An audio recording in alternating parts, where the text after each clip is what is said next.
नमस्कार दोस्तों, मैं रुपेश कुमार आप सबको हार्दिक स्वागत करता हूँ जीके का इस सेशन में। और आप सब देख रहे हैं बोल बुलबुल। एक सिंपल सा क्वेश्चन है स्क्रीन के ऊपर, कौन बड़ा, हाई कोर्ट या सुप्रीम कोर्ट? ऐसा क्वेश्चन आपने अभी तक नहीं सुना होगा कि कौन बड़ा। ये तो सबको मालूम है, सुप्रीम कोर्ट बड़ा है। सुप्रीम कोर्ट ही सर्वोच्च न्यायालय है, उसका नाम से ही पता चलता है कि सर्वोच्च न्यायालय सुप्रीम कोर्ट ही बड़ा होगा। लेकिन और थोड़ा गहराई से आज हम इसको इस टॉपिक को चर्चा करेंगे, सुप्रीम कोर्ट के बारे में। मैं क्यों ये टॉपिक का नाम दिया है कौन बड़ा, क्वेश्चन क्यों पूछा। तो चलते हैं फर्स्ट क्वेश्चन की तरफ। The high courts in India were first started at. Bharat में हाई कोर्ट की स्थापना किस जगह पे हुआ था, पहले ये जान लेते हैं। ऑप्शन में क्या है, बॉम्बे, दिल्ली, मद्रास। ऑप्शन बी में दिल्ली, कलकत्ता। ऑप्शन सी में बॉम्बे, मद्रास, कलकत्ता। ऑप्शन डी में मद्रास एंड बॉम्बे। तो ये सब पुराने नाम से, पुराना नेम, मतलब बॉम्बे को अभी मुंबई कहा जाता है, मद्रास को चेन्नई बोलते हैं, कलकत्ता को कोलकाता बोलते हैं। और स्क्रीन पे जो दिखाई दे रहा है वो सब पुराना नाम है, सिटी का ओल्डर नेम। तो हाई कोर्ट की स्थापना इंडिपेंडेंस से पहले हुआ था। अंग्रेज जब हमारा देश को रूल कर रहे थे, उन्होंने ये हाई कोर्ट्स की स्थापना किया था। तो उन्होंने एक साथ देश के 3 प्रांतों में 3 हाई कोर्ट का स्थापना किया था। ये कब की बात है, 1862 की बात है। उसी समय पश्चिम में बॉम्बे में एक हाई कोर्ट, दक्षिण में मद्रास में हाई कोर्ट और पूर्व में कोलकाता में एक हाई कोर्ट का स्थापना हुआ था। तीनों जगह पे एक ही साथ 1862 को हाई कोर्ट का स्थापना हुआ था। तो यहाँ पे हमारा करेक्ट आंसर है option C, Bombay, Madras and Calcutta. तो चलते हैं अगला क्वेश्चन की तरफ। Which one of the following comes under the jurisdiction of both High Court and the Supreme Court? Option में जो सब केसेस दिया गया है उनमें से कौन सा डिस्प्यूट आएगा, तो वो हाई कोर्ट में भी सुनवाई हो सकता है और सुप्रीम कोर्ट में भी सुनवाई हो सकता है। तो ऑप्शन में क्या है देखते हैं। ऑप्शन ए में है डिस्प्यूट बिटवीन स्टेट्स। अगर 2 स्टेट्स के बीच में किसी इश्यू को लेकर डिस्प्यूट हो जाए तो फिर वो स्टेट्स कहाँ पे जाएंगे, कहाँ जाएंगे वो उनका केस का सुनवाई करने के लिए। तो सीधा सा आंसर है 2 स्टेट्स के बीच में अगर झगड़ा हो गया तो डिस्प्यूट को सॉल्व करने के लिए सुप्रीम कोर्ट जाएंगे, हाई कोर्ट को नहीं जाएंगे। तो ऑप्शन ए यहाँ पे नहीं होगा। ऑप्शन बी में क्या है, disputes between centre and the states. अगर राज्य एंड केंद्र के बीच में कोई झगड़ा हो गया, किस इश्यू को लेकर डिस्प्यूट क्रिएट हो गया, तो फिर वो कहाँ जाएंगे, उसको समाधान के लिए वो भी सुप्रीम कोर्ट ही चले जाएंगे। तो यहाँ पे वो हाई कोर्ट में नहीं जा सकते, उनका मामला का सुनवाई सुप्रीम कोर्ट में ही होगा। तो ऑप्शन बी भी नहीं होगा। ऑप्शन सी में क्या है, protection of the fundamental rights. Fundamental rights, हमारा संविधान सभी नागरिकों को कुछ मौलिक अधिकार दिया है। अगर उस मौलिक अधिकार का हनन हो रहा है तो वो नागरिक सुप्रीम कोर्ट में भी जा सकता है और हाई कोर्ट में भी जा सकता है। दोनों जगह पे वो मौलिक अधिकार हनन का केस का सुनवाई हो सकता है। तो ये वाला जो ऑप्शन है ये हमारा करेक्ट आंसर हो जाएगा, option C, protection of the fundamental rights. Option D में क्या दिया है देखते हैं, protection against the violation of constitution. अगर हम तो ये जानते हैं कि संविधान का वायोलेशन हर लेवल पर हो रहा है, तो ये वाला मामला दोनों जगह पे सुनवाई नहीं हो सकता, ये सुनवाई होगा सुप्रीम कोर्ट में सुनवाई होगा। तो क्वेश्चन 3 की तरफ चलते हैं। Who was the first chief justice of India after independence? Independence के बाद हमारा देश का सुप्रीम कोर्ट का पहला चीफ जस्टिस कौन थे? ऑप्शन में क्या है, एच.जे. कानिया, बी में मोहम्मद हिदायतुल्ला, सी में ए.एन. रॉय, ऑप्शन डी में वाई.बी. चंद्रचूड़।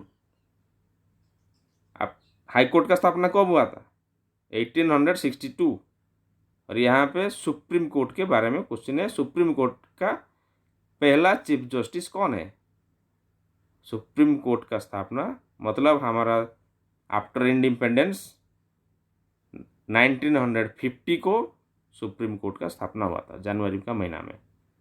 जब जनवरी 26 को हमारा संविधान पास हो गया, संविधान हमारा देश में लागू हो गया जनवरी 26 को। उसके बाद फिर सुप्रीम कोर्ट, हमारा देश का सुप्रीम कोर्ट स्टार्ट हुआ। उसी समय का पहला चीफ जस्टिस थे एच.जे. कानिया। ऑप्शन ए जो लिखा गया है एच.जे. कानिया, हरिलाल कानिया, वो हमारा देश का पहला चीफ जस्टिस है। हाई कोर्ट का स्थापना हुआ था 1862, लेकिन सुप्रीम कोर्ट कब आया? 1950। तो मतलब उम्र के हिसाब से देखेंगे तो कौन बड़ा हो गया भाई लोग? बड़ा हुआ उम्र के हिसाब से। सबसे पुराना हाई कोर्ट स्थापना हुआ था, उसके बाद सुप्रीम कोर्ट आया। Question 4, which one of the following high courts covers more than one state union territory? इनमें से कौन सा हाई कोर्ट एक से ज़्यादा स्टेट और यूनियन टेरिटरी को कवर करता है? ऑप्शन में क्या है देखिए, Delhi, Guwahati, Allahabad, none of this. तो ये क्वेश्चन का आंसर, सीधा आंसर हो जाएगा गुवाहाटी, क्योंकि गुवाहाटी है नॉर्थ ईस्ट स्टेट, आसाम में गुवाहाटी है, और जितने सारा नॉर्थ ईस्ट स्टेट्स है उनमें से कुछ स्टेट्स को ये कवर करता है, गुवाहाटी का high court. Question 5, the only union territory which has a high court of its own? इनमें से कौन सा केंद्र शासित प्रदेश है जिसका खुद का एक हाई कोर्ट है? ऑप्शन में क्या है देखिए, लाक्षाद्वीप, लाक्षाद्वीप का कोई हाई कोर्ट नहीं है। डामन एंड ड्यू, उसका भी हाई कोर्ट नहीं है। दिल्ली का खुद का एक हाई कोर्ट है, दिल्ली हाई कोर्ट है। तो यहाँ पे राइट आंसर हो जाएगा दिल्ली। ऑप्शन डी में है चंडीगढ़, चंडीगढ़ का खुद का कोई हाई कोर्ट नहीं है। राइट आंसर हो गया ऑप्शन सी। क्वेश्चन 6 को तरफ चलते हैं। The total number of high courts in India at present is? देश में कितने सारा हाई कोर्ट्स हैं? Total number of high court कितना है? ऑप्शन है 25, 29, 26 एंड 21। देश में तो जितना सारा स्टेट्स हैं सभी स्टेट्स का हाई कोर्ट नहीं है, और सभी यूनियन टेरिटरी का हाई कोर्ट नहीं है। टोटल हाई कोर्ट है 25 high courts in India present. Right answer है ऑप्शन है 25। क्वेश्चन 7 की तरफ चलते हैं। The constitution of India was promulgated on January 26, 1950 because?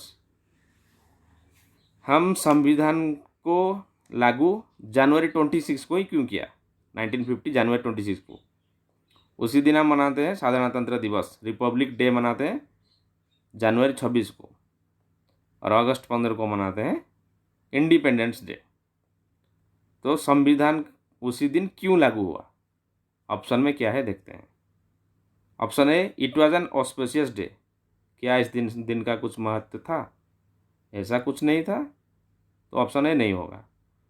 Option B, this day was being celebrated as a independence day since 1929। 1929 जब देश में फ्रीडम स्ट्रगल चल रहा था, ज़ोरों शोरों से चल रहा था, तो फ्रीडम फाइटर्स ने ये फैसला किए कि उसी 1929 में कि जनवरी 26 को ही मतलब इंडिपेंडेंस डे मनाएंगे। उनका एक रेजोल्यूशन पास हो गया, जनवरी 26 को हम इंडिपेंडेंस डे मनाएंगे। तो उसी दिन को ध्यान में रखते हुए हमारा संविधान का स्थापना भी उसी दिन को ही किया गया। तो यहाँ पे राइट आंसर हो जाएगा ऑप्शन बी, जो कि 1929 से चला आ रहा था जनवरी 26 को इंडिपेंडेंस डे, तो उसको याद में ये वाला संविधान दिवस भी जनवरी 26 को ही लागू कर दिया। तो यहाँ पे ऑप्शन बी हमारा करेक्ट आंसर हो जाएगा। ऑप्शन सी में क्या है, it was the wish of the farmers of the constitution, ऐसा नहीं है। ऑप्शन डी में क्या है, British did not want to leave India earlier than this date, ऐसा भी नहीं है, क्योंकि ब्रिटिश लोग 1947 अगस्त 15 से ही इंडिया छोड़ के चले गए और हमको इंडिपेंडेंस मिल गया। तो यहाँ पर राइट आंसर है option B. Question 8, which of the following union territory attained statehood in February 1987? इनमें से कौन सा यूनियन टेरिटरी 1987 को राज्य का दर्जा मिला? ऑप्शन में क्या है, गोवा, अरुणाचल प्रदेश, पांडिचेरी, डामन एंड दीव। तो यहाँ पे राइट आंसर हो जाएगा ऑप्शन बी, अरुणाचल प्रदेश। अरुणाचल प्रदेश पहले केंद्र शासित प्रदेश था, लेकिन फरवरी 1987 को उसको राज्य का दर्जा मिला। Question 9, who among the following was the chairman of the drafting committee of the Indian constitution? इनमें से कौन सा व्यक्ति इंडियन कॉन्स्टिट्यूशन का ड्राफ्टिंग कमेटी था उसका चेयरमैन थे? ऑप्शन में क्या है? बी आर अम्बेडकर, तेज बहादुर सरपू, राजेंद्र प्रसाद एंड सी राजा गोपालाचारी। तो इनमें से बी आर अम्बेडकर को हम बुलाते हैं संविधान का प्रणेता, तो वही ड्राफ्टिंग कमेटी का चेयरमैन भी थे। तो यहाँ पे राइट आंसर हो गया B R Ambedkar. Question 10, a common high court for 2 और more states and union territories में बी एस्टैब्लिश्ड बाय। अगर 2 राज्यों या एक स्टेट और एक यूनियन टेरिटरी को लेकर हम एक नया कॉमन हाई कोर्ट स्थापना करना चाहते हैं, तो ये कौन कर सकता है, किसके पास है पावर है? ऑप्शन में क्या है? Parliament by law, option B chief justice of India, option C president, option D governor of the state.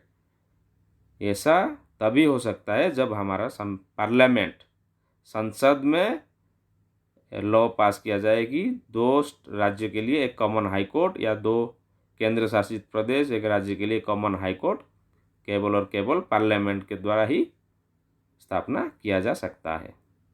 तो होप गाइज आपको ये सेशन अच्छा लगा होगा, इन्फॉर्मेटिव लगा होगा। तो ढेरों सारा लाइक्स और कमेंट और सब्सक्राइब कीजिए, और वीडियो को अंत तक देखने के लिए आप सबको बहुत बहुत शुक्रिया।